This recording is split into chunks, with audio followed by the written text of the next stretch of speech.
अस्सलाम वालेकुम दोस्तों, नजात ट्रैवल एंड टूरिज़्म इटली की जानिब से ढेर सारा सलाम। उम्मीद करती हूँ आप सब खुश होंगे और खैरियत से होंगे। इटली के कवानीन और इसकी इमिग्रेशन के हवाले से जो है हम आपके सामने एक ख़बर लेकर हाज़िर हुए हैं और इसके साथ साथ ही हम जो है वो इटालियन पासपोर्ट और नेशनैलिटी के हवाले से भी आज हम आपको मालूमात जो है वो फ़राहम करेंगे। अगर आप हमारे चैनल नजात ट्रैवल एंड टूरिज़्म इटली पर नए हैं तो हमारे चैनल को सब्सक्राइब कर लें और बेल आइकन को दबा दें, क्योंकि हम ऐसी ही मालूमाती वीडियोस लेकर आपके पास हाजिर होते रहते हैं। इटालियन नेशनलिटी अप्लाई करने के लिए जहाँ बहुत सारे दस्तावेज़ात की ज़रूरत होती है, वहाँ पर एक जो है वो कागज़ या एक डॉक्यूमेंट जो है उसको पुलिस क्लियरेंस सर्टिफिकेट भी बोलते हैं, जो आप अपने मुतल्लिका थाने से, अपने मुल्क के मुतल्लिका थाने से जो है वो रब्ता करते हैं। वो आपको क्लियरेंस सर्टिफिकेट देते हैं जो आपको एम्बेसी में अटेस्टेड करवाना पड़ता है। अटेस्टेड करवाने के बाद आप जो है वो इसको अपने दस्तावेज़ात के साथ लफ़ करते हैं, शामिल करते हैं, तब जो है वो आप इमिग्रेशन के लिए या आप नेशनलिटी के लिए अप्लाई कर सकते हैं। लेकिन रोम के कानून के मुताबिक इटालियन हुकूमत जो कि है वो आपको ये प्रिविलेज फ्राहम कर रही है कि जो रोम में पाकिस्तानी एम्बेसी है वो आपको ये क्लियरेंस सर्टिफिकेट दे देगा, जो कि आपका क्लियरेंस जो सर्टिफिकेट है वो एक्सेप्टेबल होगा। जहाँ पे भी आप जो है वो अप्लाई करना चाहते हैं डॉक्यूमेंट्स के अकॉर्डिंगली, वहाँ पर इसको कबूल किया जाएगा। लेकिन अगर आपका प्रेफेक्टोरा जो है वो इसको कबूल नहीं करता है या इस पर कोई एलिगेशन आ जाती है, तो आप अपने एम्बेसी से ईमेल के ज़रिए जो है तमाम डॉक्यूमेंट जो है उनको सेंड करें और रब्ता करें। एम्बेसी जो है वो खुद ही आपके जो है वो प्रेफेक्टोरा को जो है वो ये डॉक्यूमेंट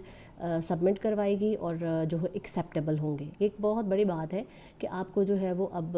लीगली जो है वो लंबे प्रोसीजर से नहीं गुजरना पड़ेगा, जबकि आपके पास एम्बेसी है और वो एम्बेसी आपके इस मसले में हेल्प करेगी। उन अफराद के लिए जिनकी एप्लीकेशनें जो हैं वो नेशनलिटी के हवाले से वो अभी तक पेंडिंग है और उनके पासपोर्ट जो हैं वो भी इटली की हुकूमत के पास ही हैं, तो उन लोगों के लिए भी एक अहम ख़बर है कि वो रोम में पाकिस्तान की एम्बेसी में रब्ता करें और वो एम्बेसी जो है आपको डिजिटल सिस्टम के ज़रिए जो है वो आपकी एप्लीकेशन एक जो है वो सिस्टम में एंटर करेगी और इस एप्लीकेशन के ज़रिए जो डिजिटल है और आपकी एम्बेसी जो है वो आपको हेल्प आउट कर रही है, इस एप्लीकेशन को जो है वो जल्दी फॉरवर्ड किया जाता है और आपको आपका पासपोर्ट जो है वो एक दरमियानी मुद्दत में एक जल्दी जो है वो आप इसको समझ लें कि आपको दूसरे प्रोसीजर, लंबे प्रोसीजर्स की बजाय जो है वो जल्दी ही आपको फ़राहम कर दिया जाता है। साथ ही आपको बताते चले जाएं कि इटली के एक न्यूज़ चैनल पर जो है ये ख़बर गर्दिश कर रही थी कि इटली की नेशनलिटी लेने के लिए तकरीबन 10 साल जो है वो इंतज़ार करना पड़ता था और फिर इसके प्रोसीजर में से गुजरते गुजरते जो मज़ीद 4 साल जो है वो और जो है वो आपको इंतज़ार करना पड़ता था नेशनलिटी लेने के लिए। लेकिन गवर्नमेंट ऑफ इटली ने जो है वो इस अरसे को महदूद कर दिया है और तकरीबन 3 साल तक मुहित कर दिया है और इसके हवाले से जो है वो मुकम्मल तफसील जो है उस पर नज़रसानी की जा रही है, उसको जो है वो अभी हतमी शक्ल देकर जो है वो लागू कर दिया जाएगा और जैसे इसके बारे में मज़ीद हमें मालूमात मिलेंगी हम आपके साथ शेयर करेंगे।